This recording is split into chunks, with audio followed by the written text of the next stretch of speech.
be with you. and with your spirit. A reading from the Holy Gospel according to Matthew. Glory to you, O Lord. Jesus went into the region of Caesarea Philippi, and he asked his disciples, "Who do people say that the Son of Man is?" And they replied, "Some say John the Baptist, others Elijah, and still others Jeremiah or one of the prophets." And he said to them, "But who do you say that I am?" Simon Peter said in reply, "You are the Christ, the Son of the living God." Jesus said to him in reply, "Blessed are you, Simon, son of Jonah, for flesh and blood has not revealed this to you, but my Father in heaven. And so I say to you, you are Peter, and upon this rock I will build my church, and the gates of the netherworld shall not prevail against it. I will give you the keys to the kingdom of heaven, and whatever you bind on earth shall be bound in heaven, and whatever you loose on earth shall be loosed in heaven." Then he strictly ordered his disciples to tell no one that he is the Christ. The Gospel of the Lord. Praise to you, Lord Jesus Christ. Brothers and sisters, we meditate on the phrase taken from this Gospel, from the very words of St. Peter when he was asked about the Lord, and he replied, "You are the Christ, the Son of the living God." We have a lot of great figures in the Bible and in our world history.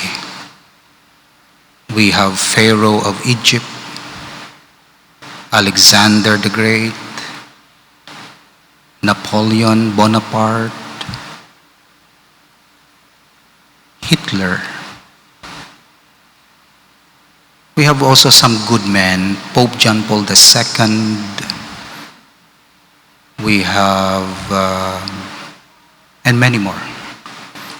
Political sphere, in religious life, in education, medicine, scientist, philosophy. We have Socrates and Plato, St. Thomas Aquinas, great figures that had contributed to the progress of the world.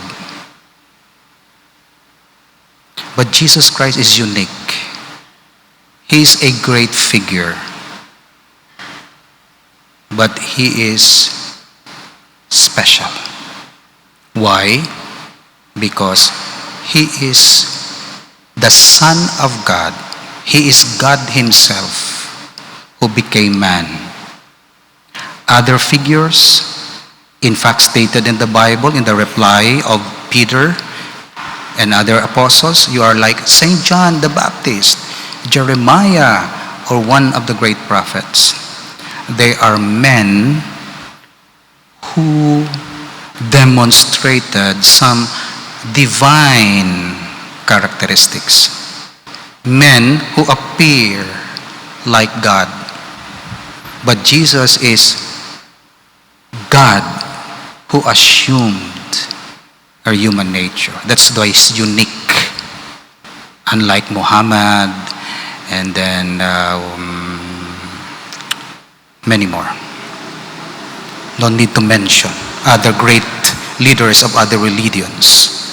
Jesus is the Son of God and nobody else. He's unique. You are the Christ, meaning Christos, anointed, chosen by God the Father, the Lamb of God, our Savior, nobody else. You are the only Christ. You are unique, Peter said. You are the Christ, the Son of the living God. Let me identify some of the points of uniqueness of our Lord Jesus Christ. You know this already, but just to refresh and to animate your faith. Thousands and thousands of differences between Jesus and the great leaders of the world, but I can identify some due to the brevity of time for the homily. Number one, Jesus is special and unique and incomparable because his coming into the world has been predicted for thousands of years, and his birth was predicted thousands of years before he was born. In fact, ginhulat pa gid siya sang three kings. That means ginhulat gid siya. That means ang culture, ang law, the civilization, nagahulat sang something special, somebody special. The Old Testament predicted the where of the birth of Jesus in Bethlehem of Judah. That's Micah 5. The when, Daniel 9, and the how, virgin birth, Isaiah 7:14. Hundreds of years before Mary conceived Jesus. So anong special? Ano da ang mas dira kundi na special, kundi na plano sang Dios. In fact, the story of the Bible, the Old Testament and the New Testament is all about Christ. Adam is about Christ. Noah is about Christ. Abraham is about Christ. David the king is about Christ. Ruth is about Christ. Judah is about Christ. Peter is about Christ. Pope John Paul II is about Christ. Mother Teresa of Calcutta is about Christ. The church is about Christ. Priesthood is about Christ. Marriage is about Christ. Everything is related to Christ. Because He's the meaning, He's the logos, He's the key to the understanding of deeper reality. And His coming was foretold and anticipated. Second, He's very special because He was miraculously conceived by a virgin. No human father. No relations with Saint Joseph. But she conceived by the power of the Holy Spirit. Everybody else except Adam has a father and mother. But Jesus has a human mother but no human father, only divine Father. Tanawanin nyo, si Alexander the Great may amo na, si Benedict XVI may amo na, bisan mga great, si Saint Thomas, wala. Unique. Next, He performed miracles. Mentionar ko, you know this already, Jesus turned water into wine.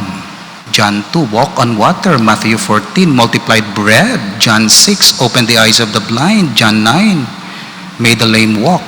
Immediately, wala siya nag-recuperate or sudden. So mahimo man na sang iban, pero hindi sudden. That's why miraculous siya kay sudden.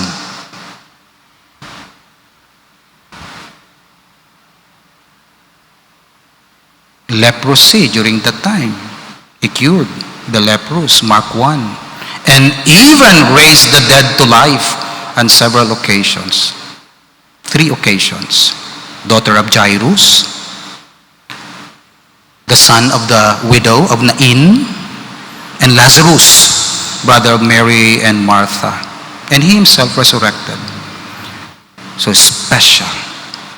Next is unique because His message is about relationship with God. Iban nga mga messages, you notice, is about progress in the world, about socialism, about advocacies, about worldviews, about lifestyle. Pero kay Jesus, ano ang central message? Relationship with God. The central message of His preaching was about who He is. Why He had come to the world, and what He has to accomplish.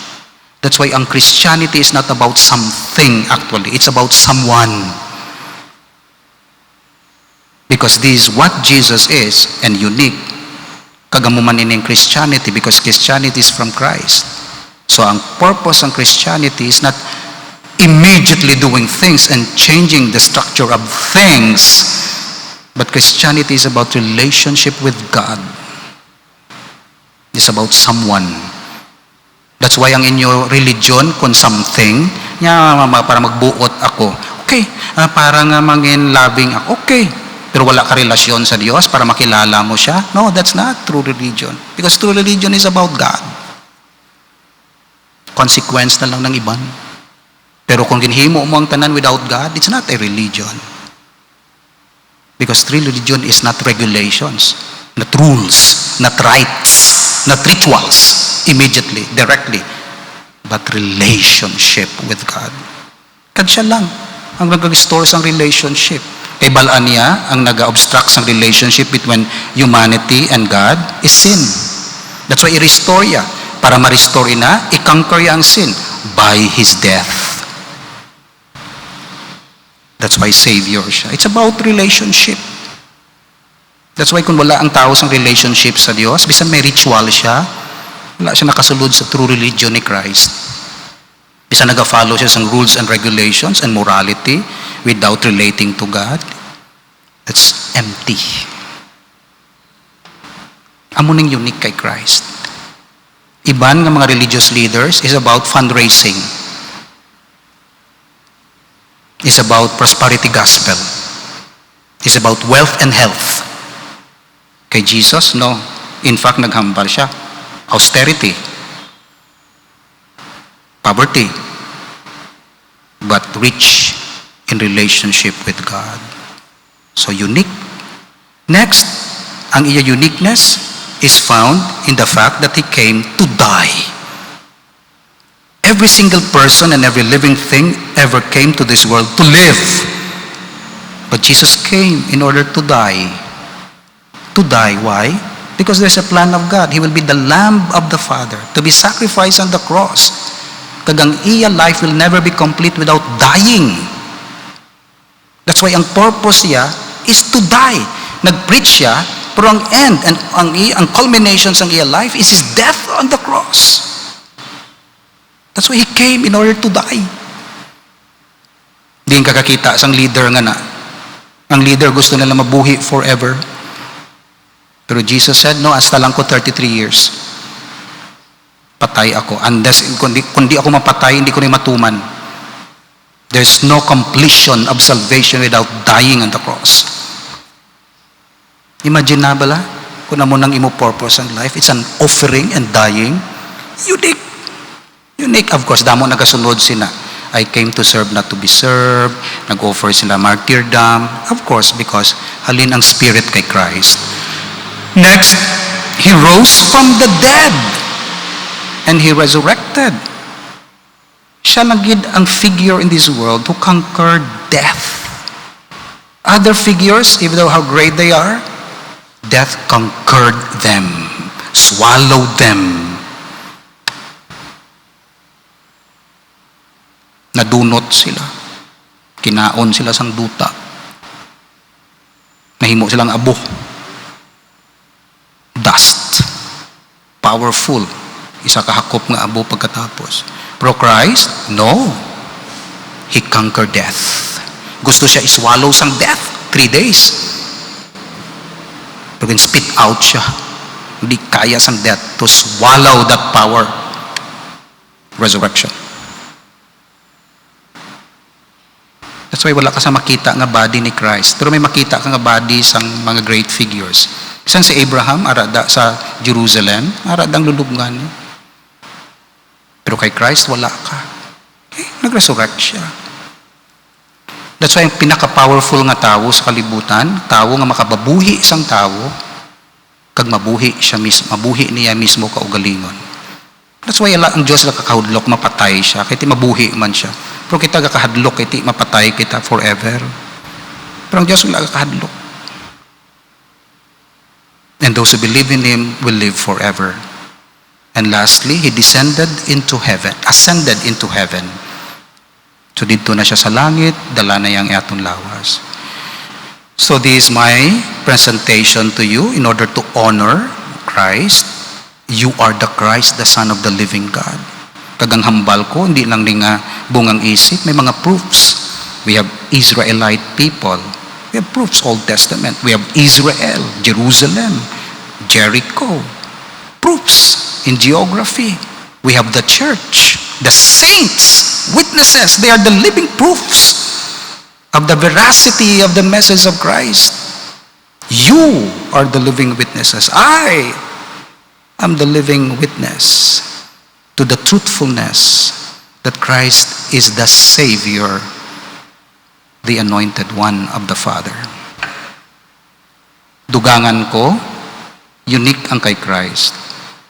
Kaya nga, ang food nga ihatag iya sa iya nga follower is His body.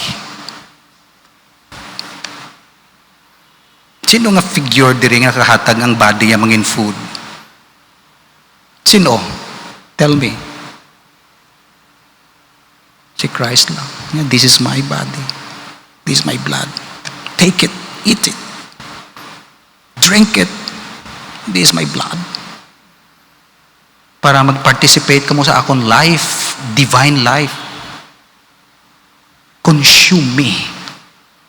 Because you become what you eat.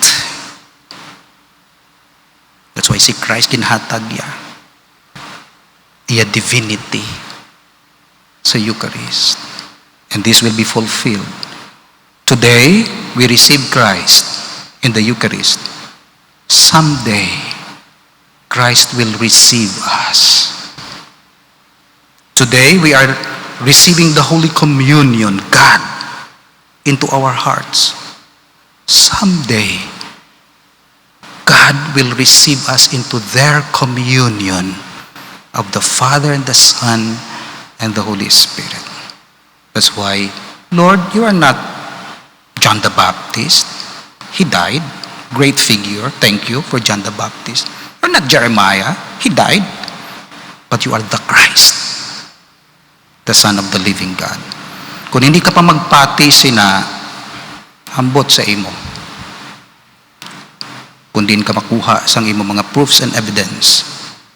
Pero para sa aton, para sa akon, wala sing tawo sa ibabaw sang kalibutan na kaangay kay Christ, because He is the only one and only Christ, anointed of God the Father.